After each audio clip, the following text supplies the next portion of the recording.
Jocko, does leadership require theatrics or acting skill in the case of an underperforming subordinate? I mean, obviously, in a way, yes, it does. But it's definitely more complicated than that as well. Because, and we've talked about this before. You know, I've talked about like if you want to make an impression to your kids, they haven't listened to you and you've told them 14 times. And finally, you know, you've been all calm and detached and been like, hey, this is it. This is why. And you've given it everything you're supposed to do in the extreme ownership handbook of leadership. And they're still not listening to you. And you go, you know what? I've got to show some anger here. Right. So they realize that I'm really serious. So that's a time when you might have to flip the switch and act like you're angry, for instance. And, you know, this is part of detachment, because if you are controlling your emotions and you decide you need to show some emotions, then you're going to need to do some sort of, I guess it would be considered acting. Theatrics. Some theatrics to make that clear. Now, it also might go in the other direction where you don't want to show that you're frustrated, or you don't want to show that you're angry, or you don't want to show, you know, if you got your team looking at you and you don't want to show that you're frustrated or flustered or discombobulated. Yeah, so you got to act, okay, you know what? I'm just, you know, I've got to act cool. I've got to detach a little bit and just act cool. And so those are both, I guess those could be considered acting. But at the same time, I don't think it's disingenuous, and I will tell you why.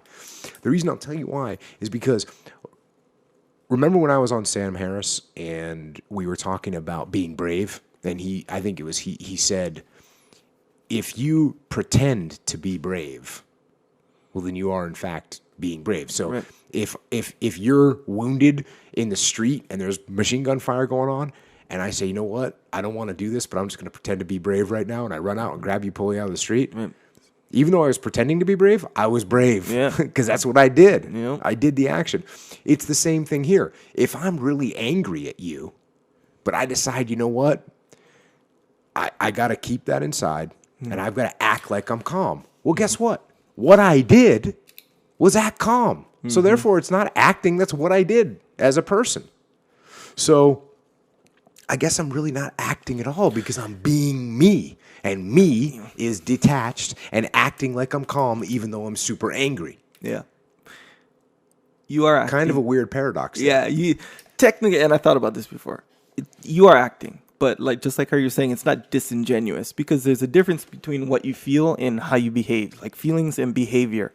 So if I'm mad at you for something and I don't yell at you and be all, does that mean I'm not mad at you? It doesn't mean that. Right.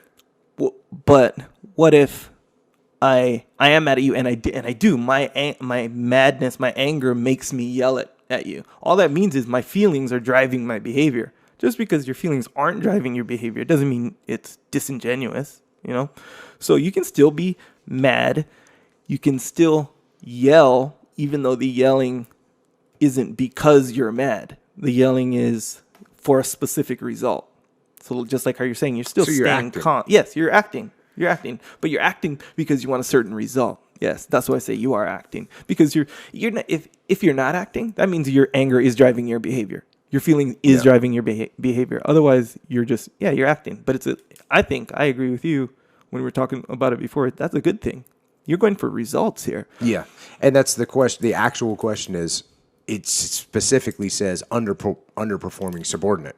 And so clearly, you might have to show some anger so that they realize that you're really serious, that they may get fired, that they need to improve, that they need to, whatever the case may be. Yeah. And if it's with your girlfriend or wife, it shows them you care. A lot of times, you know how like you'll be like, hey, say something and you're saying it all calm or whatever. And caring, knowing you care about, or someone knowing that you care about them, that is a big deal. Versus if they suspect, like, he doesn't care about my situation. I'm telling you. No, you're right. It shows that you care, bro. They want you to care. People want you to care. Jocko, you gotta care.